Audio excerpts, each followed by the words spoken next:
আসসালামু আলাইকুম। পাট নিয়ে এত বড় সমস্যায় পড়তে হবে বা পড়বো কখনো সেটা ভাবিনি। তো যাই হোক, আলহামদুলিল্লাহ ভোরবেলা রওনা হয়ে গিয়েছিলাম পাথারে পাট কাটার জন্য। আমাদের মূলত বড় যে জমিটা আছে ওই জমির পাট কাটা শেষ। এখন যে জমিগুলো আছে এই জমিগুলো খুবই ছোট।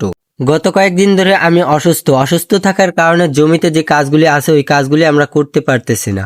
তো যাই হোক, আলহামদুলিল্লাহ যেহেতু এই কাজগুলো আমরা করতে পারতেছি না, আমরা স্বাভাবিকভাবে আর কি কোনো কাজই করতে পারছি না, সেজন্য বাজার থেকে একজন লোক এনেছি যে আমরা কাজগুলি প্রতিদিন করে থাকি, ওই কাজগুলি যাতে আমাদের সাথে সে করতে পারে। তো যাই হোক, ভোরবেলা সে এসেছিল এই পাটগুলি কাটার জন্য। সে অনেক ভোরেই এসেছিল, আমরা একটু বেলা করেই এসেছি। কয়েকদিন ধরে বৃষ্টি হচ্ছে না, তারপরে এই জমিতে প্রচুর পরিমাণে পানি বেঁধে আছে, কারণ এই জমিটা হচ্ছে নিচু। এই নিচু জমিতে পেঁয়াজে অনেক ভালো হয়।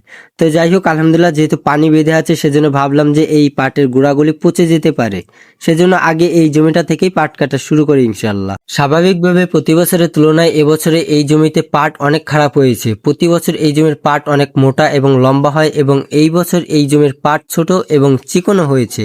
তো যাই হোক, আলহামদুলিল্লাহ আমি আর ইমন হচ্ছে পাট কাটতেছিলাম। আমাদের সাথে যে চাচা ছিল তাকে আমরা বলতেছিলাম যে চাচা, আপনি যেহেতু ভিজে গিয়েছেন তাই পাটগুলি উপরে উঠান। প্রতি বছরে আমরা জমি থেকে যে 3 ধরনের ফসল পেয়ে থাকি তার থেকে সব থেকে বেশি কষ্টের হচ্ছে পাট। এই পাট অনেক ক্ষেত্রে দেখা যায় যে অনেকজনকে জমি দিয়ে দেয় পাট লাগানোর জন্য, পাট লাগানোর শেষে আবার সে তার জমি ফিরিয়ে নেয়। তো যাই হোক, আলহামদুলিল্লাহ আমরা যে পাটগুলি কাটতেছিলাম, চাচা হচ্ছে অল্প অল্প করে যে এই পাটগুলি এক জায়গায় এনে দাঁড় করিয়ে রাখতেছিল। আমরা চাচাকে বলেছিলাম যে আপনি আপনার সাধ্য মতো এই পাটগুলি এনে রাখবেন, জোর করবো না, বেশিও আনার চেষ্টা করবেন না। তো যাই হোক, আলহামদুলিল্লাহ পাট কাটার পরে আমরা আমাদের বড় জমিতে এসেছি পাট নেওয়ার জন্য। এই জমিতে আগে থেকে পাট কাটা ছিল, পাট গতকালকে হচ্ছে কিছু পাট নেওয়া হয়েছে, আর অল্প কিছু পাট বাকি ছিল। সেই পাটগুলিকে আমাদের নদীতে নিতে হবে। পাট নিয়ে এত বড় সমস্যায় পড়বো সেটা কখনোই ভাবিনি। তো যাই হোক, আলহামদুলিল্লাহ আমি আর ইমন দুইজনে এসেছি এই পাটগুলি নেওয়ার জন্য। পাট যেহেতু বেশি না, অল্প পাট আমরা দুজনেই নিতে পারবো। তবে ইমনকে এই পাটগুলি আটটিতে বেঁধে উঠিয়ে দিলে ও হচ্ছে আমার থেকে একটু বেশিই নেয়। সেজন্য ও যে পরিমাণ পাট পারে সে পরিমাণ পাট আটিতে সাজিয়ে সুন্দর করে বেঁধে তারপরে ওকে উঠিয়ে দিয়ে আমি আমার সাধ্যমতো পাট নিয়ে নদীতে চলে আসলাম। তো যাই হোক, আলহামদুলিল্লাহ নদীতে সম্পূর্ণ পাটগুলি আনার পরে এখন হচ্ছে পাটগুলি যেখানে চেলা রাখবো সেই জায়গাটা পরিষ্কার করতে হবে। চেলা বলতে আমরা যেভাবে পাট স্বাভাবিকের তুলনায় যে পাটগুলি জাগ দিয়ে থাকি ওই রকম ভাবে শুধুমাত্র উল্টা করে কয়েকদিনের জন্য রেখে দিতে হয়, যাতে পাটের যে পাতাগুলি থাকে ওই পাতাগুলি পচে যায়।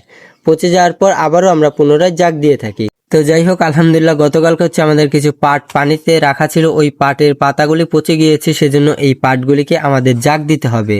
সম্পূর্ণ পাটগুলিকে জাগ দিয়ে তারপরে হচ্ছে এখন কচুরি দিয়ে সুন্দর করে ঘিরিয়ে দিতে হবে। জাগের উপর আমরা দুজনেই থেকে চেষ্টা করতেছিলাম কচুরি দেওয়ার জন্য, আর চাচা হচ্ছে আমাদেরকে কচুরি ধরিয়ে দিতেছিল। পরে দেখলাম যে চাচার দ্বারা একা সম্ভব না এত কচুরি আনার জন্য, তারপর আমিও পানিতে নামলাম, কিছু কচুরি ইমনকে ধরিয়ে দিলাম। আমরা যে কচুরিগুলো ধরিয়ে দিচ্ছি এই সম্পূর্ণ কচুরি দিয়েই ইমন জাগটাকে ঘিরছে। ভুলক্রমে যদি কোনো জায়গায় কচুরি না দিয়ে থাকি বা ওই জায়গার পাট যদি বের হয়ে থাকে তাহলে ওই পাট আর জাগ হয় না, ওই পাট পুনরায় আবারও আমাদেরকে জাগ দিতে হয়।